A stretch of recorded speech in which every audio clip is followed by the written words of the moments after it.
Good afternoon, everyone. Good afternoon. Good to see you all, bright and bushy-tailed. How many of you all have enjoyed your time here at Lake Junaluska? How many of you have gone for a walk today around the lake? Wow, a lot of people. I see a lot of people getting out, getting a walk in. My wife and I went for a walk this morning, and it was absolutely gorgeous. This is a wonderful place to be. I want to thank you all for being a part of this health ministry seminar that we have that's being presented by the Carolina Conference. We want to thank Dr. Roman Pawlak for what he is sharing with us because it's very informative. And what he is sharing with us is evidence-based. It's researched, and it comes from studies that have been conducted, and it allows us to learn how to take better care of our bodies. My name is Dexter Richardson. I am the Health Ministries Director here at the Carolina Conference, and we are just so excited for this program that we're having. I'm learning a lot here. I already went out and bought myself some B12, and you got to make sure you get the right B12, right? Dr. Pawlak, you got to make sure you get the right one. So the next thing I'm going to order, and I'll order it when I get back home on Amazon, the EPA and DHA. I'm going to get that. I've already been looking at that. I'm going to get the algae. That's the one you recommend, the algae one, right?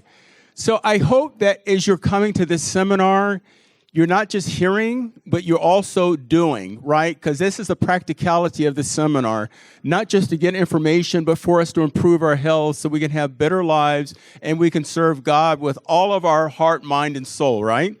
So it's a wonderful thing to be able to learn and to be able to serve God more fully. I also want to thank all the people who've made this possible, because without the people getting things set up so we can, have the mics working, the screens working, the recording working, it makes it very difficult for us to have this. So I just want to thank them. Also want to let you know there are handouts in the back regarding this information that Dr. Pawlak is sharing with us. So I'd encourage you to go back, when you come in for each seminar or as you're leaving to get the information. It's back there on the table. So once again, welcome to our Health Ministry Seminar. Before we begin, I'd like to start with a word of prayer. Let us pray. Father in heaven, we come to you today, Lord, thanking you for this opportunity to learn more about our bodies that are fearfully and wonderfully made. We thank you, Lord, that you've created every part of our body, dear God in heaven, and now we're learning how we can take better care of our health so that we can serve you and serve our fellow human beings. We thank you, dear Father in heaven. Bless Dr. Pawlak as he shares with us today. We pray, Lord, that you will continue to empower him as he shares these messages with us. We pray in the name of Jesus. Amen. Thank you very much. Good afternoon, everyone. It's really good to be with you again. I would like to add to what Pastor Richardson mentioned, that the seminar is being recorded, and apparently after next week, apparently a week after the CAM meeting is over, it will be uploaded somewhere on the Carolina Conference website, correct? If you are not familiar, it's carolinasda.org, okay? So if you would like to listen to, the message, the information again, you will have the opportunity. If you would like to share the information with some others, you can mention also about the website. Another thing is, if you haven't gotten the flyer, okay, there's some handouts, flyers available in the back, and that may be helpful as well, okay? Gorgeous weather today. I was wondering, myself today, throughout the day, should we keep going with this information, or should we go for a walk and get some vitamin D?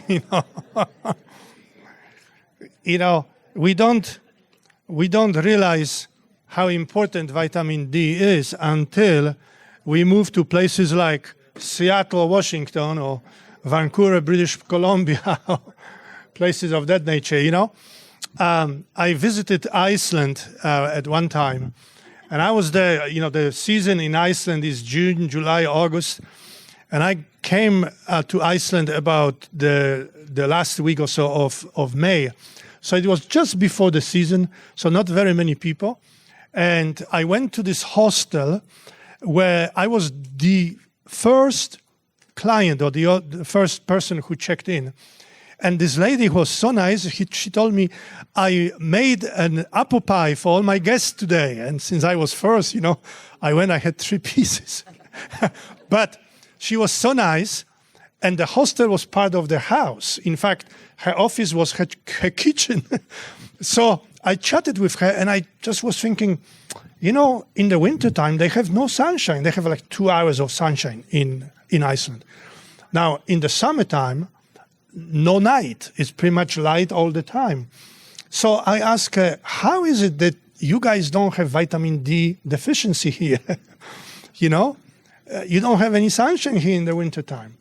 And she said, very easy answer. And she went to her refrigerator and opened the refrigerator and showed me, guess what? Cod liver oil, exactly, And she told me, we take it from infancy until you die. She told me my dad is 87 and he's still taking it and, feeling good and things of that nature, Sometimes supplements not only are useful, but are necessary, right? And, we should thank or be thankful to our Lord that we live in a country where those supplements are readily available. And so we can easily utilize some supplements, selective supplements, to enhance our intake of nutrients from foods. Now, I mentioned to you that I'm going to share with you some interesting facts before I get into the actual lecture. Let me make this on. Okay, so here's one. Okay, notice an estimated 30 to 70% of the population had goiter, a result of iodine deficiency, before iodized salt was introduced. This is data from the United States. Whether 30 or 70 depends on where you lived in the country and depends on whether we are talking children or adults. But if you can imagine, 30 to 70%, okay? Now, if you are not familiar with goiter, if you have never seen or heard of goiter, this is what goiter looks like. Goiter is a condition of an enlarged thyroid gland. As you can see here in the middle, here's normal and here's enlarged thyroid gland. I had the opportunity to see one for the first time when I was in Indonesia. I was in Bali and I was there with a friend and we went to this temple, tourists, go and visit whatever the tourist attractions are, right? And in this temple, this lady was selling something and her neck looked like this.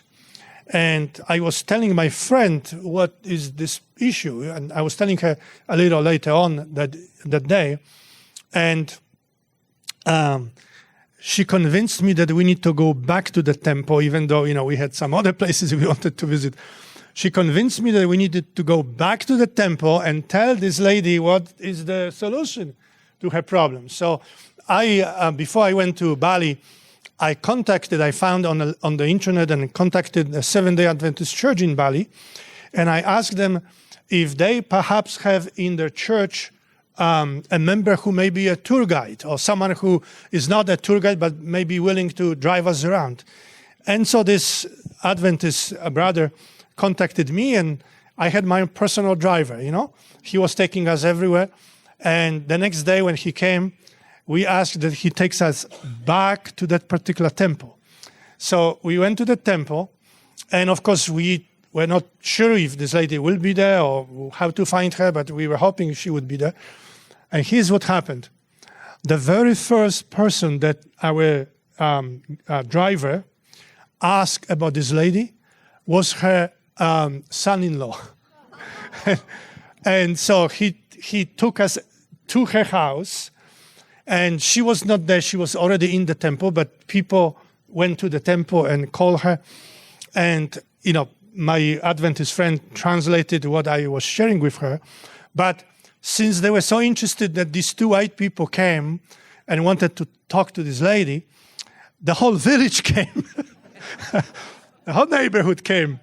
And at the end of what I shared with them about, goiter and, iodine and things of that nature, we gathered all in a circle, and I prayed for them all, Now, they were, of course, I can't remember whether Hindu or something similar to that effect, believers, But they had absolutely no problem with me praying for them. So I had this really, really amazing opportunity. But anyway, this is what we had in the United States before a physician from Michigan came up with this idea that, hey, maybe we can fortify something with iodine, and that's how fortification of salt with iodine started. And within just a few years after iodine was added to salt, goiter problem in the United States pretty much disappeared, okay? Now, so that's kind of an introduction to my topic today.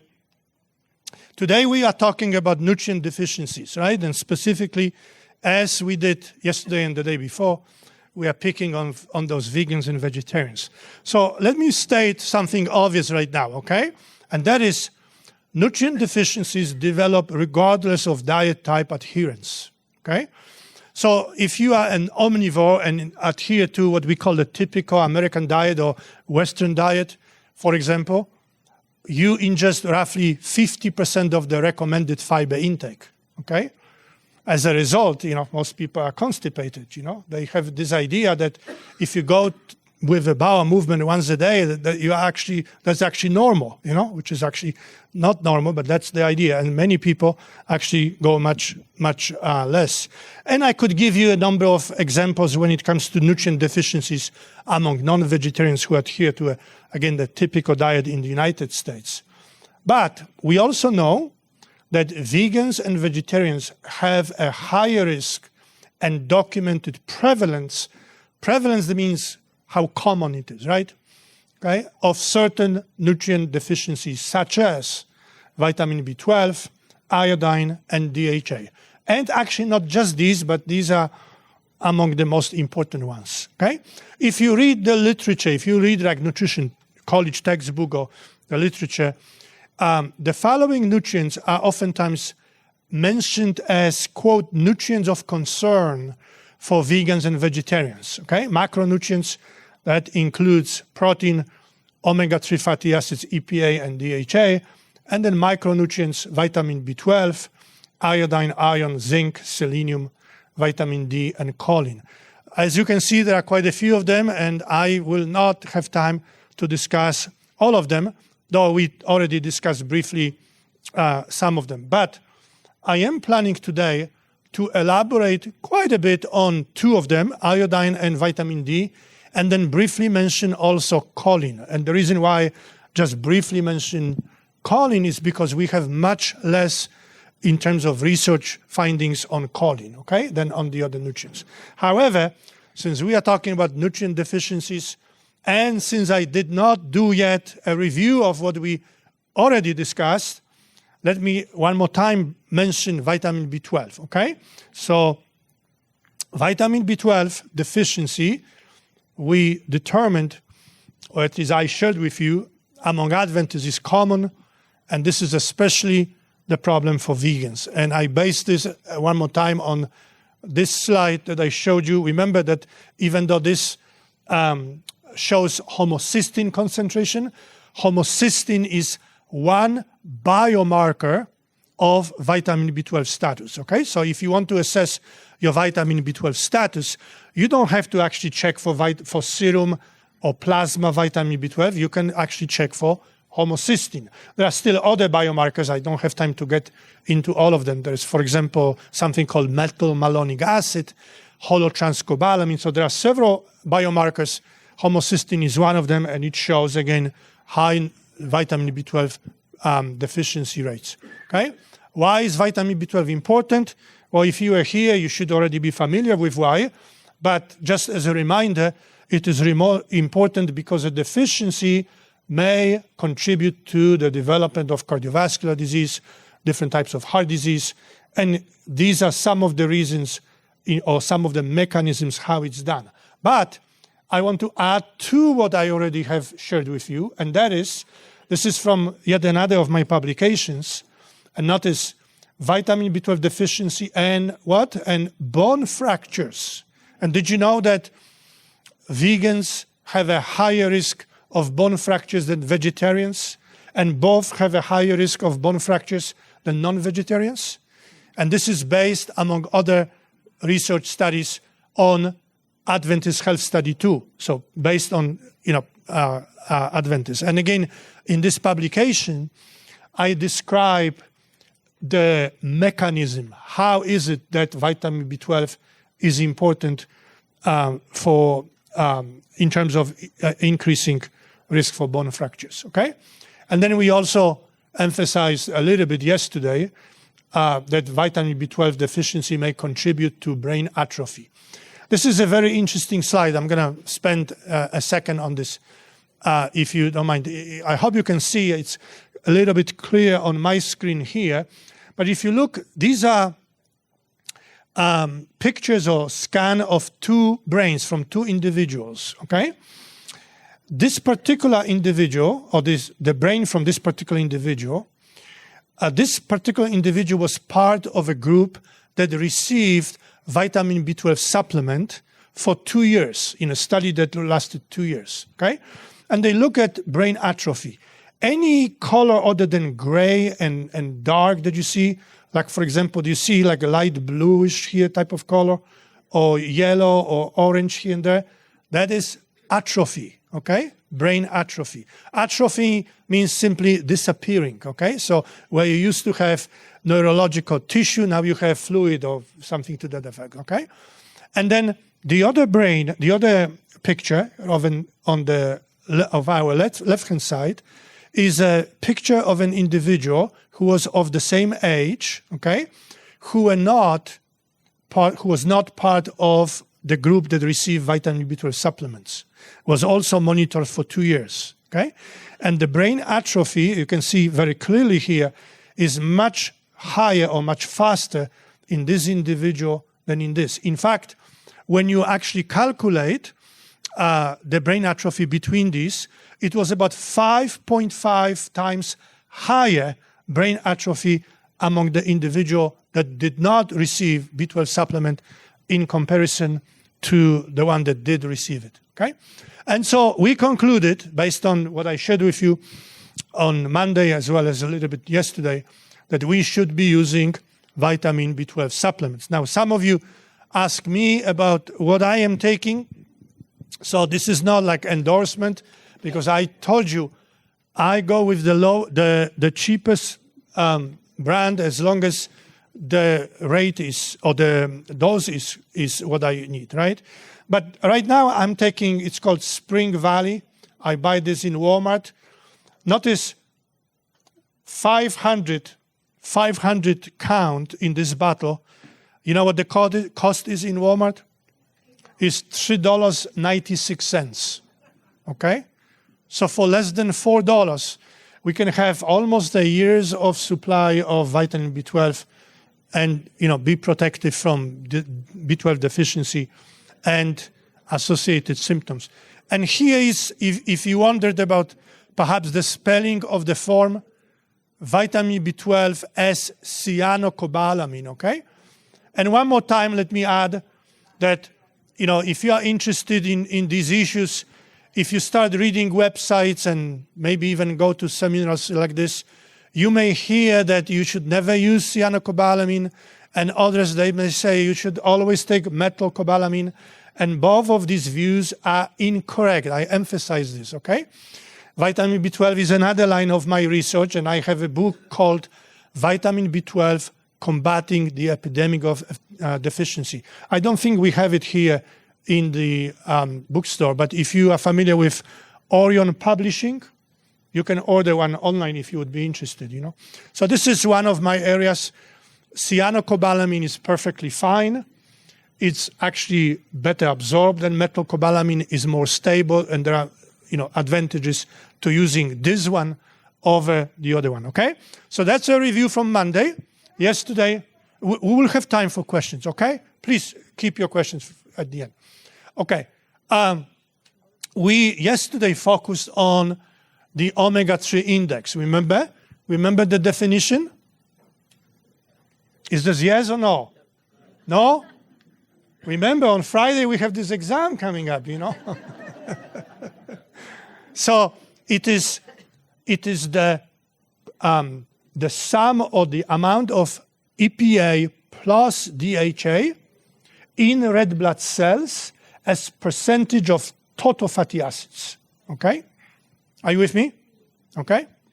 So that's what we focused on yesterday. Okay? And we concluded that the omega-3 index among Seventh-day Adventists requires some improvements. And I showed you the data, not quite yet published, but I just have to write an abstract and review the entire manuscript, and it will be sent for publication. So if you read professional literature, sometimes probably in the fall, it will be published, this data will be published.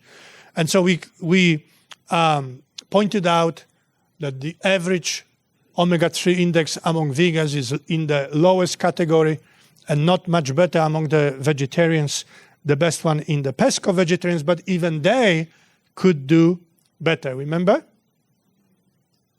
And we also mentioned that pesco vegetarians seem to have better outcomes in terms of specific health conditions, including specific cardiovascular diseases. And again, I want to point out, notice this is hippocampal volume, okay? Hippocampal volume, remember? Hippocampus, part of the brain that is in charge of or responsible for memory, okay? Short and long memory. And I will add, I already mentioned the memory aspect yesterday, but I will add that changes to hippocampus / hippocampal atrophy is the most prominent hallmark of future Alzheimer's disease, okay? And these changes occur 20 years and even earlier before the diagnosis of Alzheimer's is given, okay? So this, again, emphasizes, shows the importance of prevention, right? Taking it now rather than I have already symptoms or, I am already diagnosed, although it may help also, or will likely help among those who already are diagnosed. Now, notice again this line. It shows that what? The higher the omega-3 index, right? Okay? The lower the atrophy. And if we compare what we found in the Adventist Health study, we see what was the omega-3 index among Adventist vegans, Adventist vegetarians, and non-Adventist vegetarians. And so again, we have ways to go in terms of improving the omega-3 index, both EPA and DHA, okay? Just a brief conclusion here. A higher omega-3 index was correlated with larger total normal brain volume and hippocampal volume in postmenopausal women measured 8 years later. While normal aging results in overall brain atrophy, lower omega-3 index may signal increased risk of hippocampal atrophy, okay? So again, you ask me, what am I taking? Well, here it is. This is what I'm taking now, okay? If you find something cheaper, go with the cheaper brand if it has the same dose, okay? So it is, again, this is the name of the company that makes it, Diva. And I don't know if it's only sold by Swanson, I think is the company, or maybe if somewhere else. Regardless, if you Google, but the easy way to do it is to either Google algae-derived EPA and DHA, or if you Google, notice here, vegan omega-3 or vegan DHA EPA, okay? Because it's algae-derived versus fish-derived, therefore it is vegan product, okay? And so again, as to end this review, we need to be mindful of the need to use vitamin B12 supplements as well as EPA plus DHA supplements, okay? So back to nutrients of concern. We briefly reviewed the omega-3s and vitamin D. So let me now change or switch to iodine, okay? Iodine.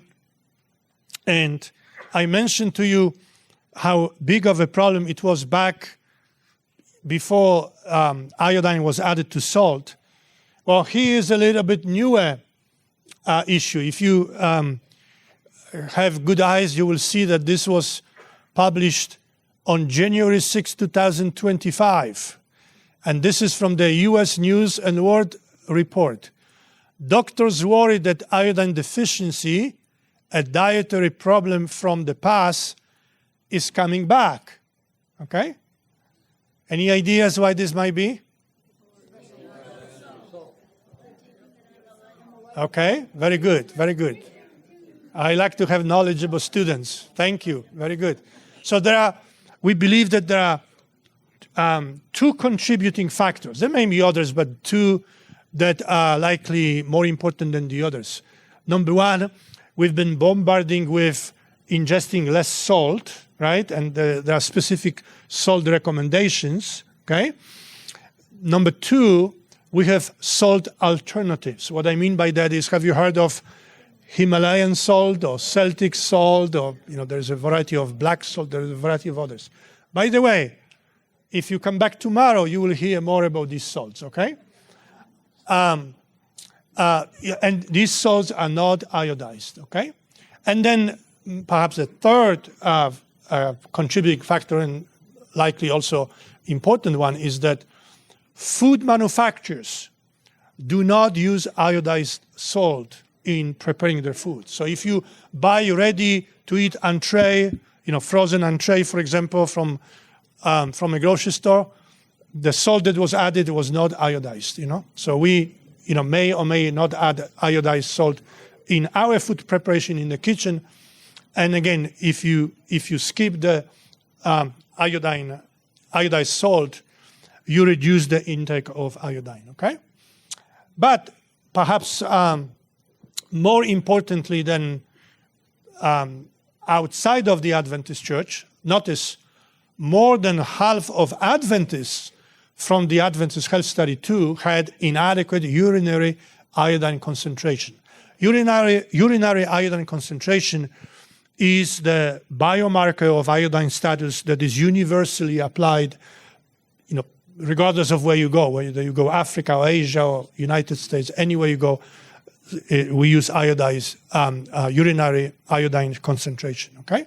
Notice, again, from another publication from the Adventist Health Study, of the total cohort, 56% had urinary iodine concentration below 100. That's the cutoff for being insufficient, if you are below that, okay?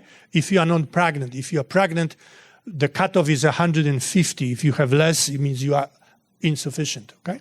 Suggesting that this was a sample with relatively low iodine intake, okay? And then on top of that, from this publication, we know that women consuming a vegan diet were more likely than women consuming the other diets to exhibit higher serum TSH, that thyroid stimulating hormone, okay? It's elevated because it stimulates absorption of iodine and things of that nature, which is not found, okay? So elevated TSH hormone is a problem. And then, interestingly, Adventists eat a lot of soya products, right? High consumers of soya isoflavones and soya protein had an increased risk of elevated TSH concentration, okay? Now, if, just to perhaps clarify one misconception that I was not planning to discuss tomorrow, if you ingest adequate amount of iodine, you should not have a problem if you ingest soya, okay? One misconception is that if you have a thyroid problem, you should not be ingesting soya products, okay? That is actually incorrect. And I'm here quoting or referencing Dr. Mark Messina, who is a Seventh-day Adventist, the number one world-renowned expert on soya product, okay? Now, if you do not ingest adequate iodine, soya protein and those compounds called isoflavones will reduce somewhat absorption, and it may contribute to developing iodine deficiency, okay? Now, here is a study not with Adventists, but with vegans and vegetarians from Boston. So there are only two studies, actually three studies, I should say,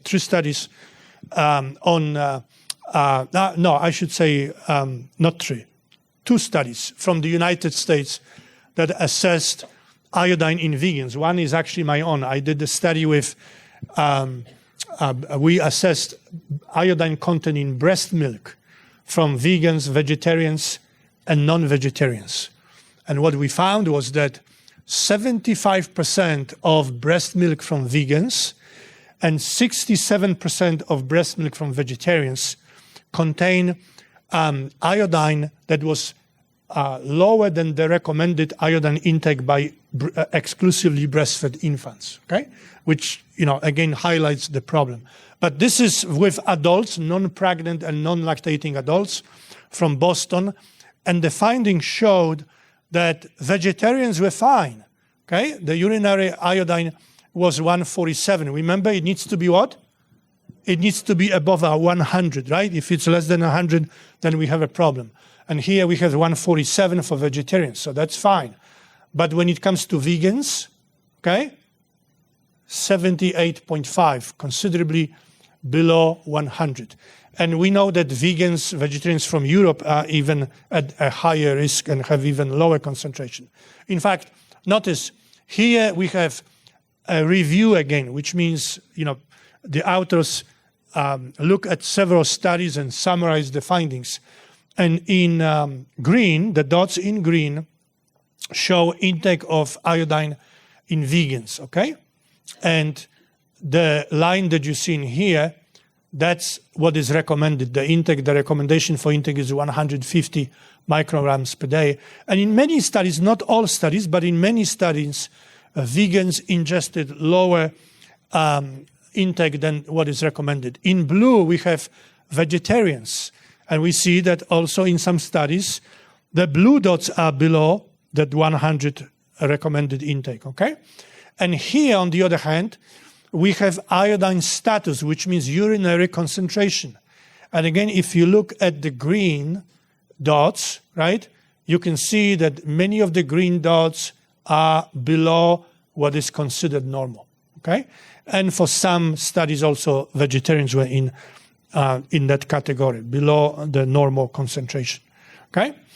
Notice participants with high, this is again from the Adventist Health Study, participants with high TSH, that's the thyroid stimulating hormone, tended to be older, were more likely of non-black ethnicity, had lower BMI for men, and were more likely to be vegan for women, or lacto-ovo-vegetarians than those with normal thyroid stimulating hormone concentration.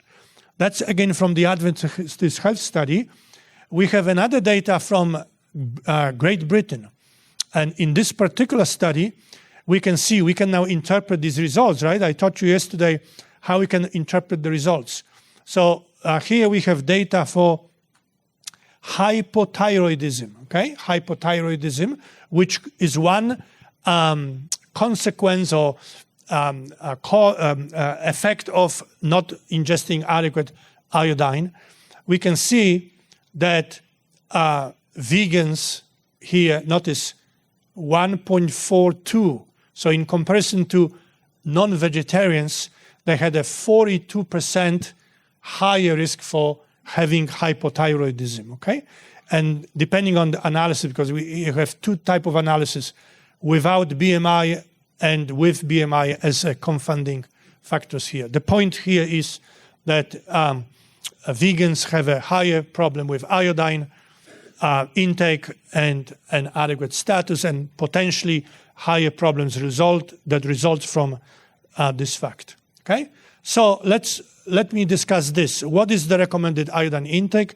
I already mentioned for adults, the intake is consistent. We have World Health Organization on the left and Institute of Medicine on the right. Okay, for adults, non-pregnant, non-lactating adults, we have the same recommendation, 150 micrograms per day. Okay, for pregnant women, we have a little discrepancy, 250 for World Health Organization and 220 for from Institute of Medicine. You can see lactation as well, okay?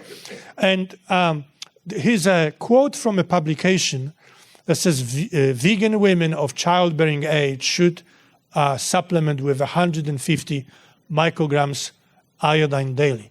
Now, I'm going to show you in a second that there are still alternatives that can be used, although supplement could be one of the solution here, okay? Which actually, this is the time to actually discuss this particular issue, okay? How to improve iodine intake, especially if you are a vegetarian and especially vegan, right? So I like to suggest to you that there are 3 ways that we can accomplish that. Okay, I'm not sure what's going on the screen, but let me go back for a second.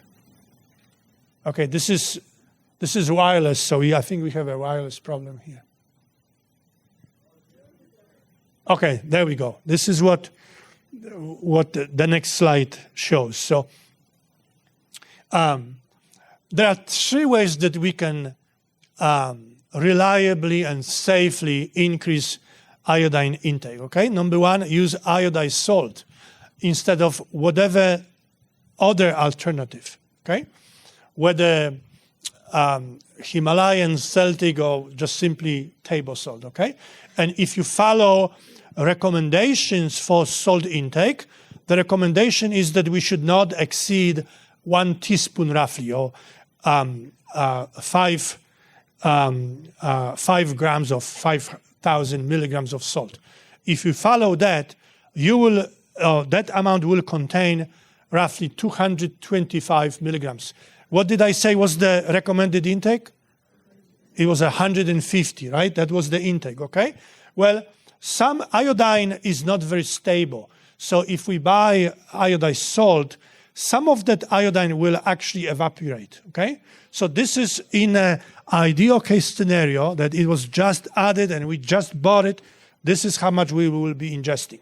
But the studies show that if you keep it, for several months or a year, up to 50% of that may evaporate, may just disappear, okay? So still,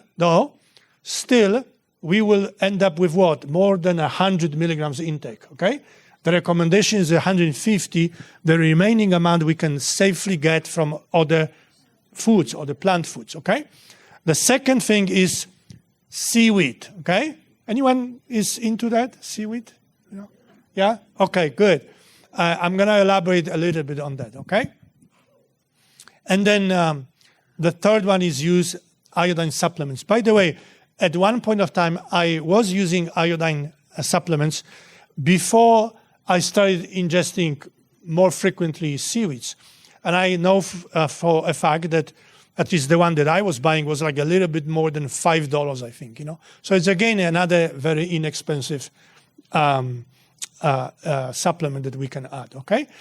Would like to discuss a little bit seaweeds because I know that not everyone is using them and not everyone is familiar with that, okay? So we actually have several different categories for seaweeds, okay? We have what we call brown algae, that's one category, and this category includes stuff like kelp, wakame, and kombu, okay? There are others, but, or wakame, whatever the pronunciation is for this.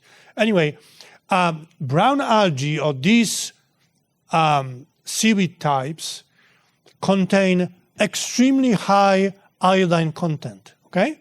Extremely high content that may actually cause toxicity, means it may actually be bad for us, okay? But this does not mean that we cannot use them. So bear with me, I will elaborate what can be done with these so we can safely use. In my kitchen, we use that relatively frequently. My wife is Korean, okay? And Koreans use a lot of seaweeds. And so I'm going to share with you what my wife does to kelp, for example, that makes it safe to use, okay? Secondly, we have red algae, which includes stuff like nori, okay? And if you go to Costco, you can buy nori sheets, for example. And you can make vegetarian or vegan sushi type of things with it, for example. Okay, and then we have green algae, which includes sea lettuce and olive oil. Just listed those that are most popular in the United States. There are many more examples. And then on top of that, we have spirulina and chlorella. Okay, and I'm going to elaborate on those in a moment as well. So here are just examples. These are available in the United States. You can see here kelp, kombu, others, and some of them it says organic and things of that nature. Okay, this can be bought again in different places. Notice some seaweed contain more iodine per recommended dose than the Institute of Medicine's tolerable upper limit. Okay, findings from one analysis showed that in 1 8-gram portion of macroalgae, that's another term for that seaweed, iodine content ranged from 128, which would be fine to use, to how much? More than 62,000, which will be toxic, okay? And toxicity of iodine will cause the same problems than iodine deficiency, including hypothyroidism and, other thyroid-related problem, okay? And here, again, a representation from another publication, how much of iodine we find in different seaweeds, okay? That's just kind of interesting. But now, what can be done? How do we lower iodine content in seaweed? But specifically, I'm referring to that brown algae, the one that contains a lot of it, okay? So here it is. Several seaweed preparation techniques are effective in reducing iodine content, including soaking, blanching, and cooking. Do you understand the word blanching? Blanching is when you boil something very quickly, right? Or at least you pour boiling water over something, okay? That's blanching. And cooking. And I'm going to show you how effective it is, okay? So this is, notice, iodine content subjected to blanching in different temperatures, okay? Notice that on this axis, on the horizontal axis, we have what? We have time in seconds, okay? So in seconds, if you blanch, say, kelp, okay, for less than a minute, notice 50 here, 50 seconds. If you blanch it for less than a minute, you will reduce the content by about 80%. That's how effective these methods are. Let me be more practical here a little bit, okay? So here's what my wife does. She takes the package of kelp, cuts the plastic, whatever, put it in a bowl, and then pours cold water over it. And it stays in that cold water for 1 day. After 1 day, she drains it, she pours the water out, she pours more fresh water to it. It stays like this for another day, the same thing. She drains the water, she pours yet another cold water to it, and it stays for the 3rd day. Then, at the end of the 3rd 24-hour period, she pours out that water, and then she pours over hot water over this, And, that's, again, very extremely efficient way of getting rid of that extra extra iodine, rather. And it's delicious, And among other things, in addition to containing iodine, you know what it does? A little bit of stuff like, again, kelp. It helps to alleviate gas, Many people who are into plant-based and eat, adequate amount of beans and, some people, other things like maybe broccoli or perhaps sauerkraut, things of that nature, they develop gas, right? And maybe unpleasant and things of that nature. And guess what? If you take just very small amount of kelp, it reduces the gas very, very effectively. Some studies show by 90%, So, it has additional benefit. I see your hands, but if you please, could remember your questions until I finish. We will take all the questions in the same time, okay? All right, let's discuss briefly these two, because many vegans, vegetarians use supplements of spirulina and chlorella. So there's one problem with these two, is that available spirulina and chlorella supplements on the US market do not have any information in terms of iodine content, okay? So from the very limited research that we know, that we have, I concluded in this paper here, it can be concluded that ingesting either fresh or powdered supplements of spirulina or chlorella will not pose a threat of iodine toxicity, okay? It will add some iodine. It will likely add less than the other seaweeds we were talking about, okay? But it's not a problem. If you're taking it, it should be okay in terms of iodine intake, okay?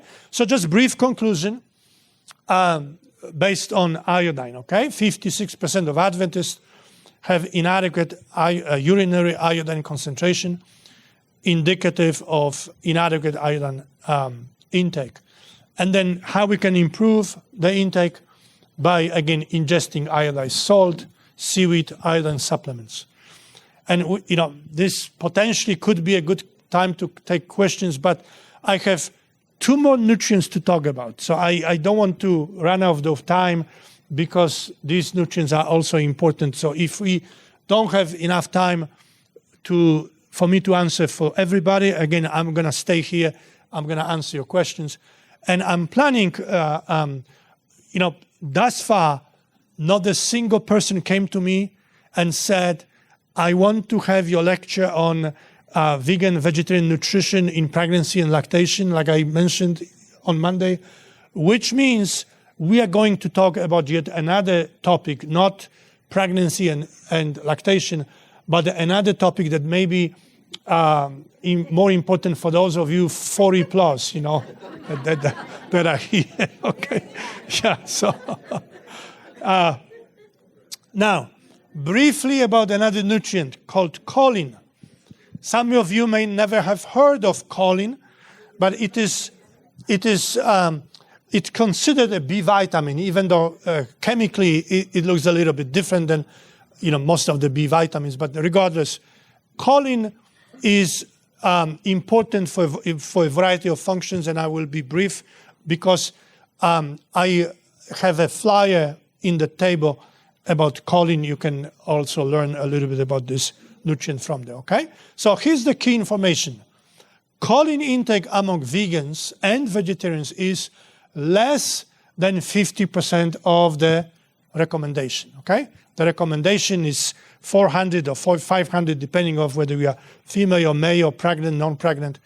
And from the limited, very limited data that we do have, we find that vegetarians ingested less than 200 or a little bit more than 200 milligrams. So the intake is relatively small.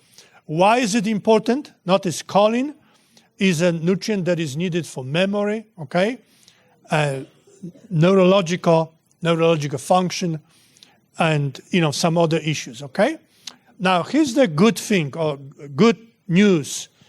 Even though, again, if you are vegan, vegetarian, you may not ingest adequate amount or recommended amount. The body makes some choline, okay? If you go on a choline-free diet, you will still end up with choline deficiency. We know this from people who were tube-fed and did not receive choline, okay? Even though the body makes some choline, they develop choline deficiency symptoms, okay? So, but we do make some choline. So if we increase intake a little bit, we can actually synthesize some choline. We may be okay. But another key information is that choline synthesis depends on what? On vitamin B12, okay? And so keep remembering about the importance of using vitamin B12 supplements, okay? And so how do we make sure that we get choline? Again, it has to do with what I mentioned on Monday. Do not go on protein-limited diet, because if you look at the best plant sources of choline, what are they? There are beans, there are grains, there are nuts, seeds, okay? And these are the best sources also of amino acids slash protein for vegans and vegetarians, okay?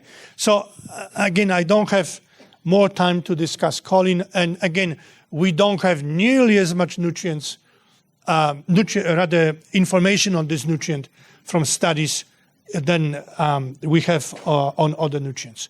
So the third nutrient to discuss today in a little more detail is vitamin D, okay? So let's begin with, again, looking at Adventists. Vitamin D deficiency and insufficiency are common among Adventists, especially among black members, okay? This is why, because the color of the skin impacts how much synthesis we actually are able to do, okay?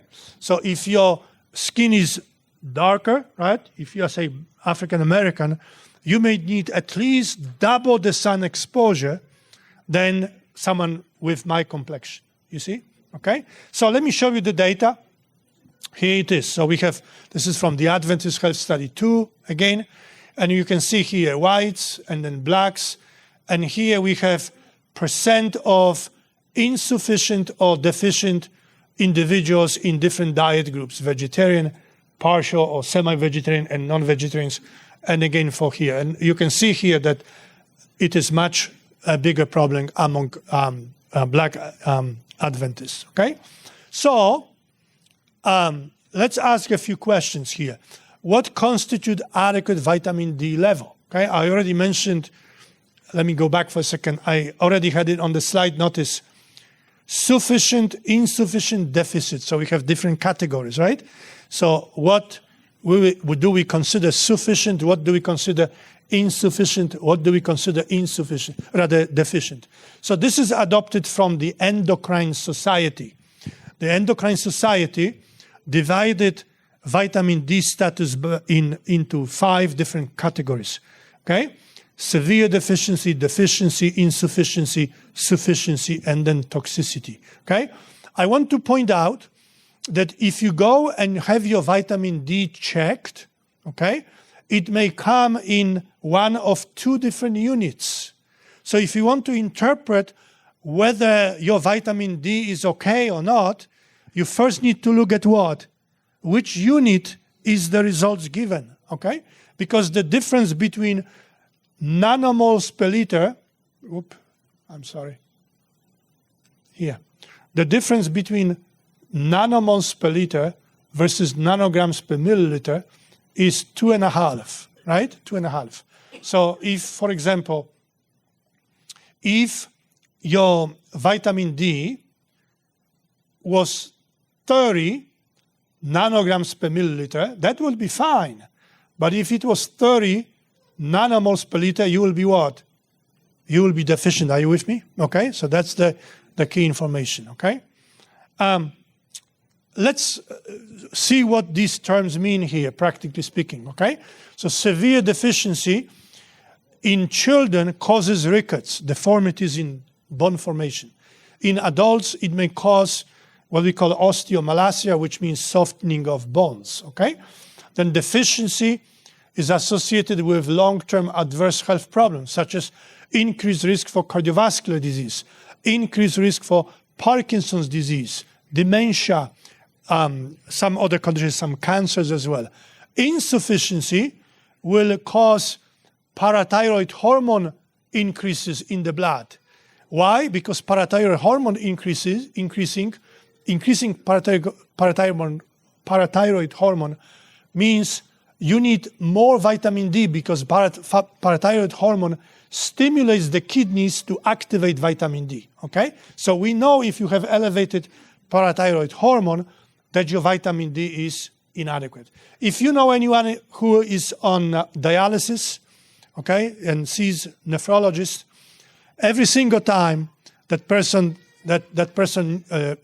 sees nephrologist, they look at parathyroid hormone level because they want to make sure that the vitamin D supplement that they are getting is adequate, that is not too much or is not adequate, you see? And so sufficiency is associated with the best outcomes, whether we are talking one health condition or another. Now, toxicity, which means too much, okay, doesn't just cause hypercalcemia, which means elevated calcium level in the blood. It actually causes many different problems, many of which are very hard to treat and maybe more severe than deficiency. I don't have time to talk about this in details because deficiency is a much bigger problem, so I'm going to focus on that a little bit. But if you Google problems with hypercalcemia or simply problems with vitamin D toxicity, okay, you will see a host of adverse health problems, okay? So let's answer this question: how to prevent vitamin D deficiency? And the best way is to what? Quit right now and go outside and get that sunshine exposure, right? This is the best possible way. Unfortunately, well, before I get to the unfortunate part, I want to add that nobody today should look like this. Are you with me? Everybody should have a little bit of suntan, right? Because that would be indicative that we actually got some sunshine exposure and vitamin D, okay? But it's a little more complicated than that, because scientists that study vitamin D tell us that anyone who lives north of Atlanta, Georgia, so this dot here, this blue dot that you see on the map, okay, that's Atlanta, Georgia, okay? Anyone who lives north of that, in periods of low sunshine exposure, has exactly zero synthesis of vitamin D. You know what the problem is?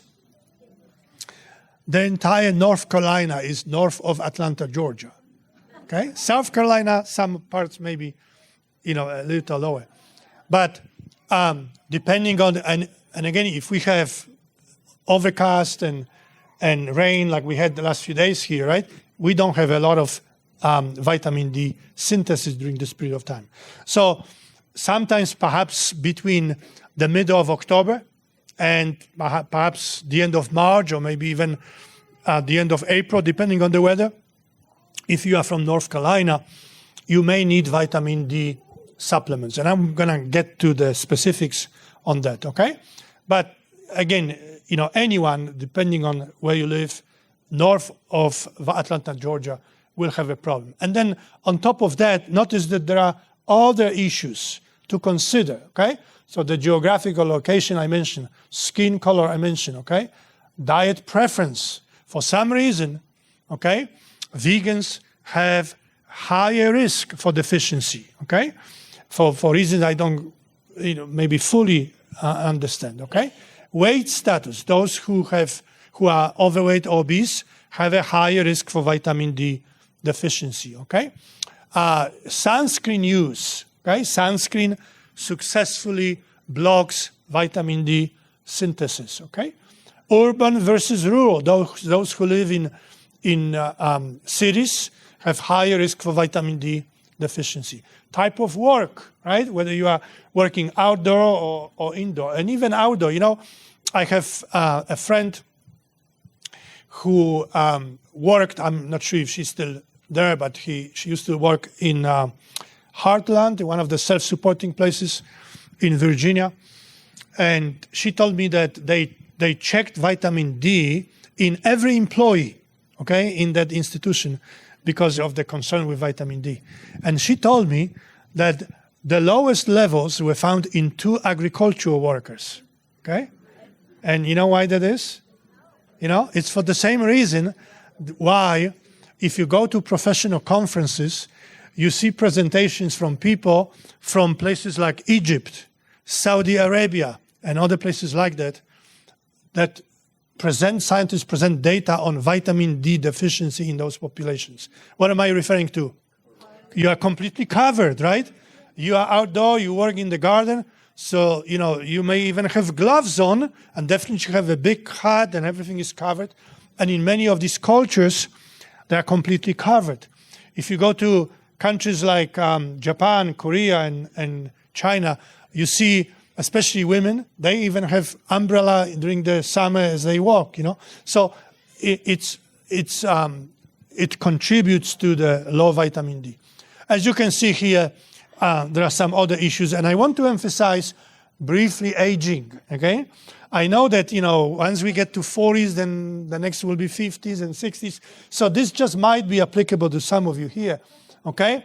Notice all the Adventists, and not just Adventists, but I'm picking on Adventists, are at particularly high risk of vitamin D deficiency. Any ideas why that might be? Yeah, why the younger people, they have shorts and short sleeve, The older folks have a winter coat on.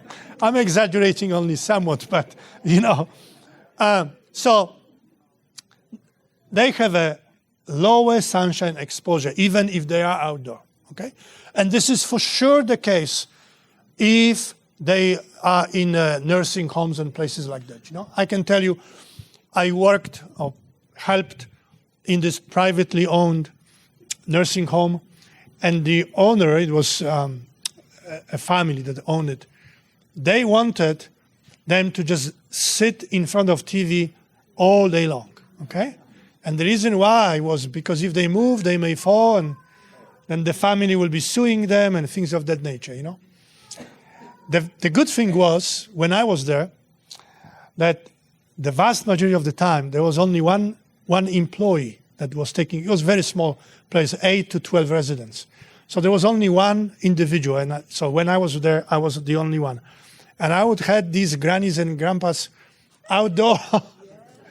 And the scariest moment was when Evelyn and Ruth got the badminton rackets. And I had them play badminton. The problem was one hit the birdie, and the other one tried to hit the birdie but missed it. And as she missed it, she went something like this, And I ran as quickly as I could to catch her, and I wasn't quick enough. She actually did fall. Praise the Lord, nothing happened, So, these older people, boy, they were so much fun to work with. Unfortunately, oftentimes they were lonely, and even the family sometimes wouldn't visit, We can benefit so much from interacting with them. Anyway, aging results in a lower subcutaneous, that means under the skin, cholesterol concentration. And it is the cholesterol that is being used to make vitamin D. You see? So the fact that we have it lower under the skin is not a good thing here in the context of vitamin D, okay? I'm going to give you one example, okay? Interesting study. A 70-year-old has 25% of that's the scientific name for cholesterol, that a younger adult does, and thus has a 75% reduced capacity to make vitamin D3 in the skin, okay? And now, with that background, let's look at this, okay? In this study, they recruited 6 elderly and 6 youth, okay? And both had the same skin type and the same sunshine exposure, okay? Here's what happened. You can see here graphically, right? This is what happened in terms of vitamin D in the youth, and this is what happened in the elderly, okay? With the same exposure. If you calculate, the vitamin D increased in the young people by almost 12 times. It increased in the older people by about 5 times, okay? So again, as you age, you reduce your capacity to make it, okay? And then aging results in lower lean body mass, that means muscles and bones, and what? And a gain in body fat. And vitamin D is it water or fat soluble? It's fat soluble, right? So if you have more fat, you do what? You dilute it. Are you with me? Okay, you dilute it and you don't have as much available, okay? Obesity increases the risk of vitamin D deficiency, a finding consistently reported across all ages and in different population groups, okay? Aging also causes the liver and the kidneys to be less efficient. Why is this important? because what we synthesize is an inactive form of vitamin D. Okay, that form is then activated in the liver first and then in the kidneys. Okay, so if they are not as efficient, again, it contributes to the problem. You can see here, the liver is a central organ in the activation of vitamin D. Therefore, vitamin D binding, furthermore, vitamin D binding protein, the most important carrier of vitamin D is synthesized in the liver. By the way, some 40% of the US population has what we call non-alcoholic fatty liver disease, okay? And of course, again, that's a problem with the liver that will impact vitamin D synthesis, okay?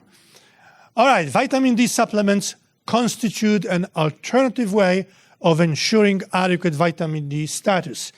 But when we talk about vitamin D supplements, the questions usually are what? Is it vitamin D2 or vitamin D3? Okay, which one is it? You know, some people claim vitamin D3, others say vitamin D may be okay. Well, let's look at what are the guidelines from the Endocrine Society, okay?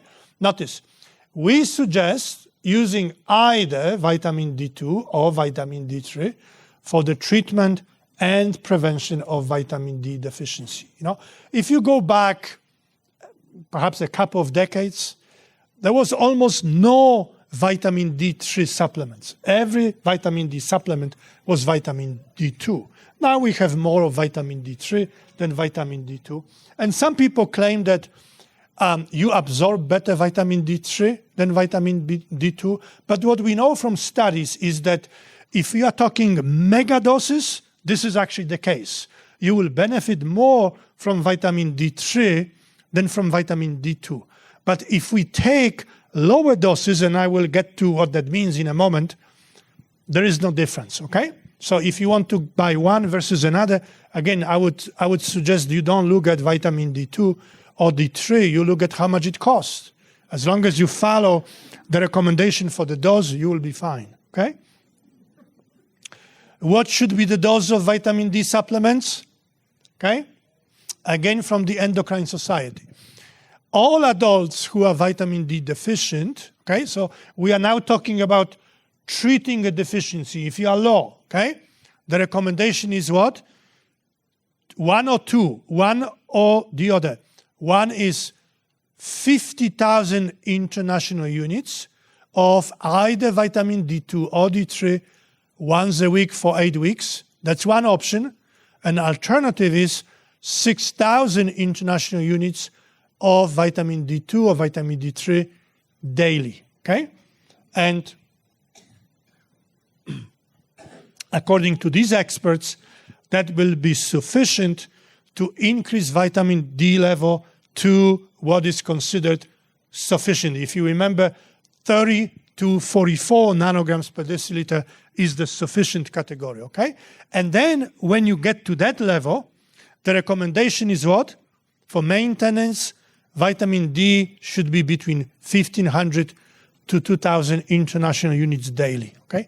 You will see in a moment, I'm going to show you my own recommendations, which will differ slightly because in my recommendations, I accounted for possible other sources of vitamin D as well. I will get to it, but they're a little bit consistent and somewhat maybe different from this, okay? But before I get to that, I want to address yet another issue, okay? Since we mentioned the best way to prevent vitamin D deficiency is what? Deficiency is what? Sunshine exposure, right? In that context, let's ask this question. Should adults and elderly limit sunshine exposure due to skin cancer risk? You know, I went to Poland. I'm from Poland originally. A few years ago, I was visiting my family. It was the end of May, approximately about this time. And I was reading a newspaper. And we actually had, I would say, maybe like 5 sunny days with 70-something temperatures. And already in that newspaper, there was an article about, the meaning was be careful about being on the beach because of the skin cancer and things of that nature. When I read it, I actually wrote and kind of like a reply to that article. I don't think they ever published it. If they did, I didn't see it. But I quoted data for skin cancer in Poland, which is small. And then I quoted data for how many Poles are vitamin D deficient, And I, made a point that you would do better in terms of public health problem or public health in general to encourage sunshine exposure rather than discourage after just a few days of sunshine. Anyway, let's look at this, okay? So here we have the data. Notice skin cancer among here white males and white females. That's what I was able to find in the literature. And so on the horizontal axis, we have the UVB exposure, okay? And here we have the risk for dying from skin cancer. What do we find? How do we interpret this? What we see from this data is that those with higher exposure have a lower risk of dying from skin cancer for both males and for females, okay? Let me add one thing to that, okay? Now, if you go to the beach and you spend, 3-4 hours every day in just in a bikini, say, and you do it every single day for the rest of the summer, you will have a higher risk for skin cancer, okay? If you are a driver and you drive with your window down and your arm is exposed, and you do it every day for the summer, you will develop some potentially skin problems, okay? But if you go and walk from here to where I stay, maybe 10 or 15 minutes walk at the most, if you spend an hour perhaps walking, and you have clothing, you only have some parts exposed, if anything is going to be beneficial, not only for calcium absorption, other things, cardiovascular disease, it will be beneficial in terms of prevention of dying from skin cancer. And it's not just, notice, okay, sometimes this thing, I need to click a few times.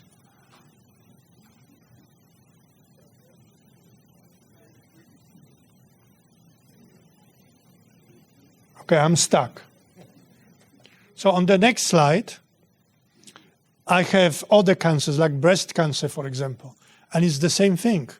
Higher exposure means lower risk of dying from this particular cancer. Pastor Richardson, I'm not sure what to do to switch it.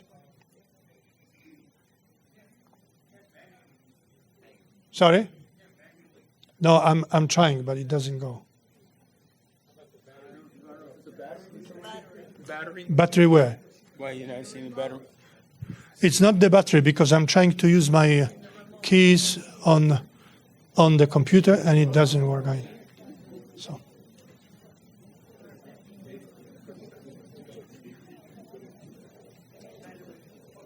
Just bear with me for a minute, okay? If they need more batteries back there, I'll go and look. Let me see if I can. Oh, maybe it's my computer? No. Okay, it works now. It worked now, okay? So here it is. Notice, blood cancer, breast cancer, okay? And not only this. Notice yet another one, or quote from this publication. Inverse correlations were found between UV exposure and cancer mortality rates for not 1 or 2 or 3, but 13 cancer types in the United States. Inverse means what? The higher the exposure, the lower the cancer death. You see? That's what it means. Okay? So, yet another issue. Should vitamin D supplements be used with calcium supplements? Okay? So now we are going a little bit into bone fracture prevention, osteoporosis prevention, things of that nature. Something that is commonly recommended, okay, in the United States, and many women actually do take it, okay? So again, let's just read this conclusion here. Not as interestingly, credible evidence that calcium supplements reduce the risk of vertebral, non-vertebral or hip fractures is lacking. Consensus statements that support the widespread use of calcium are opinion-based. They accept claims of beneficial effects despite flaws in study design, execution, and analysis. And they reject reported adverse effects because of them. Until well-designed and well-executed and well-analyzed studies demonstrate a net benefit of morbidity, mortality, and cost, recommendations supporting the widespread use of calcium supplementation remain belief-based and not evidence-based. And I will elaborate on this to tell you that several meta-analyses were published. Meta-analysis means specific reviews of literature, okay, of the impact of calcium and calcium supplements on bone fracture risk. And none of them, how many? None of them show any benefit in terms of reducing risk for bone fractures. But what we do know from some of these publications is that they may actually cause some adverse health problems. For example, here we have noticed nephrolithitis, okay? That's kidney stones, okay? Kidney stones. And we find that those who took supplements had 17% higher risk of developing them compared to those who didn't. Hypercalcemia, okay? Considerably higher risk, 3.18 times higher risk. More so, notice effect of calcium supplements on risk of what? Myocardial infarction, which means heart attack, okay? And cardiovascular events. And again, we see that these supplements increase risk for having cardiovascular health problems, okay? And so based on these, the authors of this particular meta-analysis concluded the following. As calcium supplements are widely used, these modest increases in risk of cardiovascular disease might translate into a large burden of disease in the population. A reassessment of the role of calcium supplements in the management of osteoporosis is warranted, okay? If I am yes, sir, 5 minutes left? Okay, well, I'm pretty much done. If I am ever invited back here, I will have a different series of lectures. It has to do with aging, not nutrition and aging, okay?